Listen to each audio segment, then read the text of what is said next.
let's just have a quick play through this particular idea that we have here.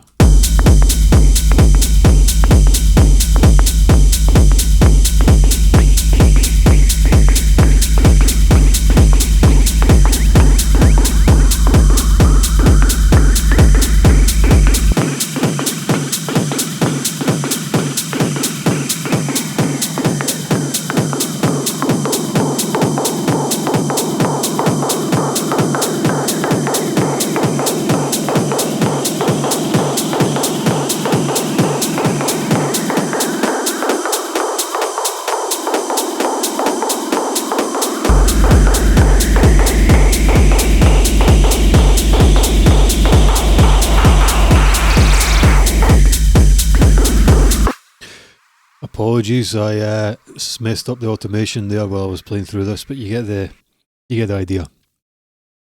So what we'll be focusing on is the low end and the bass and the drums. But we can come on to this crazy effects sound in a minute. So a really cool tool in Ableton 12 is the drum sampler, which is this guy here.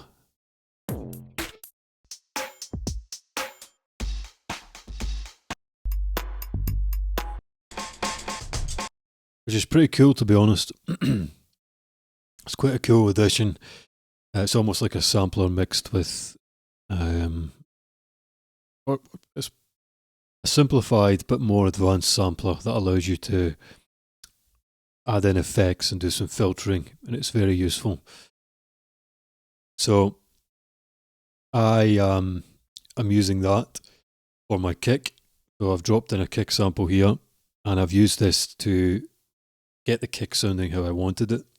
So I've taken off the immediate tail of the sample, and I'm using this 8-bit reduction effect.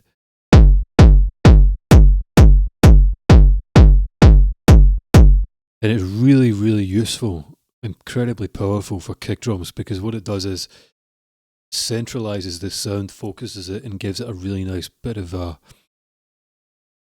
crunch and focus. You know?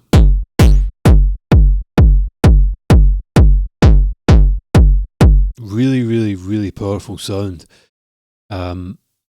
In fact, it does a whole lot more than just bit reduction. It transforms the transients of the sound. So that's a top tip for you. Really useful little tool here in this effects bank. And you've got all these other effects that you can use, as well as the filter, low pass, high pass filter as well. And of course you've got gain and start and end. So really happy with how that kick sounds now with this effect. A little bit of EQ here and just some maximization on the end of our kick. But that's not why we're here. We're here to look at the kick bass that I've got here. Now, again, using drum sampler, I've dropped in a kick loop that I liked, and I've created a pattern. So it's just one kick length chopped into two, so just like that. And I followed the same process that I followed for the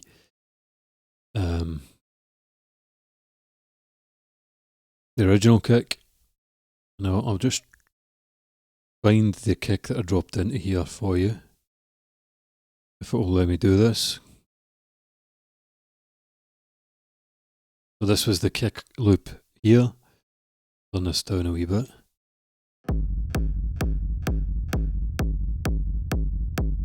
So this is the kick loop that I used for what I'm going to do next. And you can use anything. We can switch another sample in here and see how it sounds. But I've loaded that in. Key things that I've done. I have moved the start marker. Very important. I have then taken the attack and ramped it so that it's a very slow attack, so that all the transients of the kick are washed out. I'm just going to turn off everything that I've done. Let's turn off everything.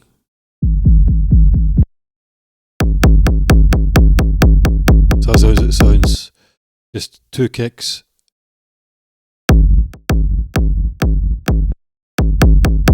Okay. The second kick, the velocity is ramped up to get that syncopated bass sound. Alright.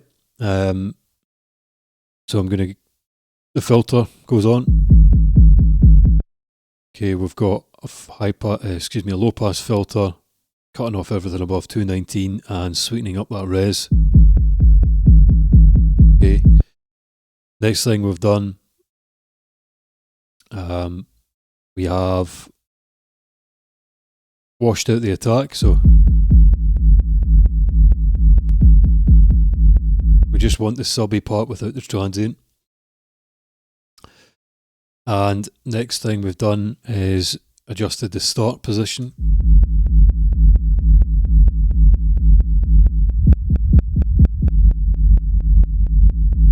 So this is what changes the sound because it's changing the position at which the sample starts. I've left it there. The next thing that I've done is I have enabled the loop effect function, which is really cool. And this allows you to then loop a section continuously of the track, and you can move this around to your heart's content. I've got it sat here.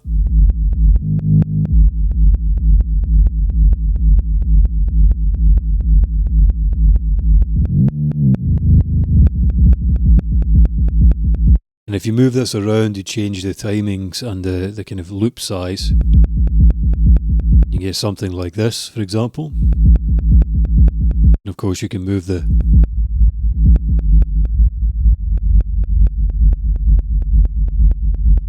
start position until you get something that you like. Some simple effects here, so some EQ and some vintage sampler and some limit maximization on the end. So playing that with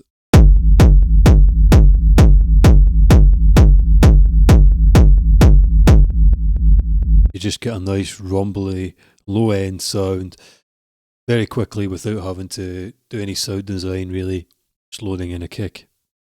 So you could also use other information or other sounds in here.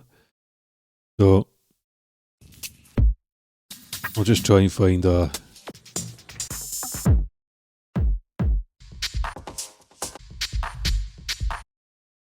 I'm going to try and find something random, just a random loop.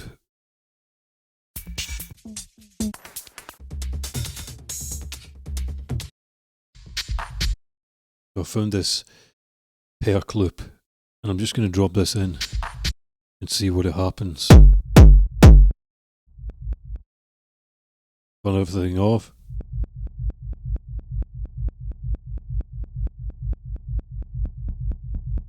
So this is the sample here. It's like a percussion sample.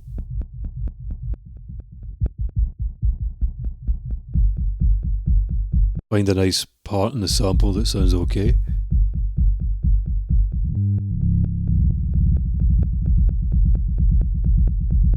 So we've got a really interesting sound. Really, you can get really precise with the decay. Mind you, when you're looping it like this in this shot, it's literally just continually looping a very short section so the decay doesn't really come into it.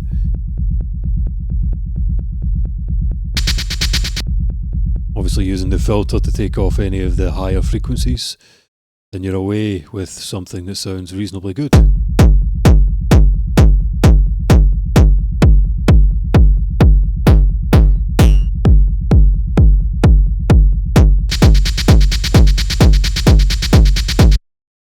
So even if you've got something that's percussive as a loop or some sample, whack on the filter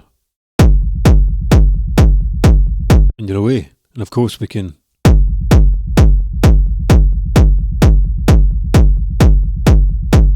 use the start position.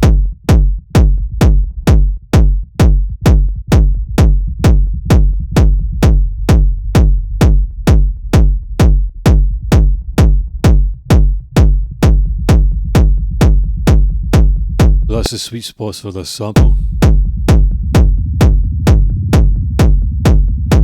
And of course, we can use the transposition to try and get something different and amend the loop position.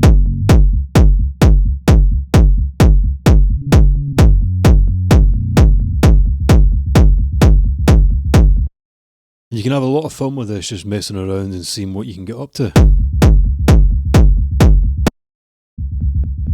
Now we've got a really interesting tom sound that came from a completely unrelated sample. So if I bring in the actual sample, it went from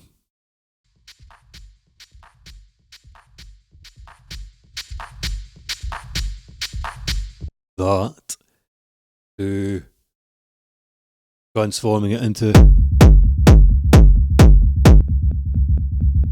this,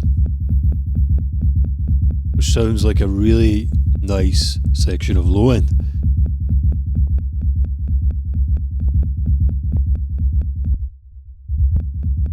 Obviously we'll need to EQ this to get it to suit what we're going for.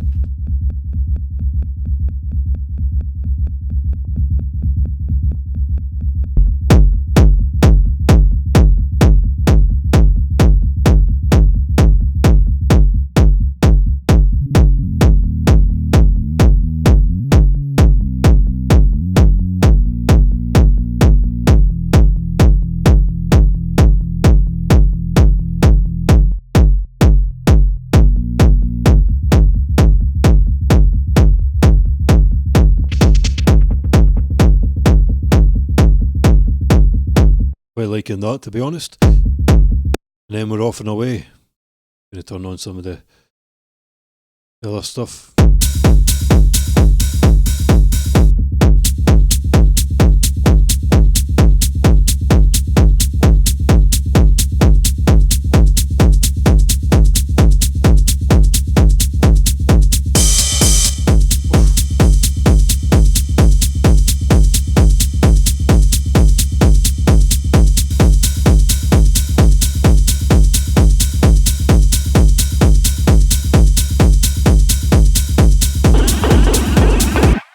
Now this crazy thing is kind of not sounding great now because it's well out of time, because we've changed the pattern.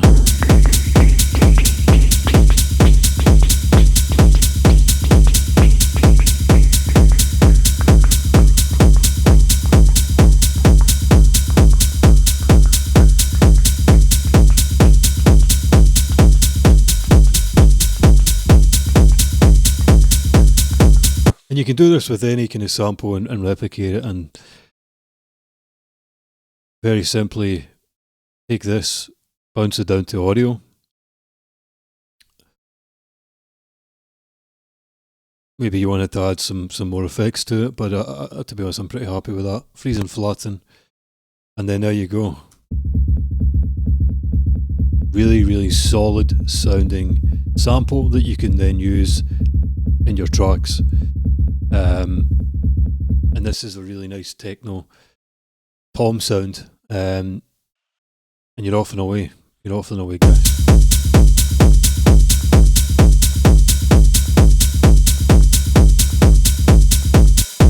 Now I had a second edition of this, which is using a different kick drum, which is a subby kick drum, and similar idea. You can get something like this. You can literally do anything with this. Really, really powerful, really, really cool. Now, as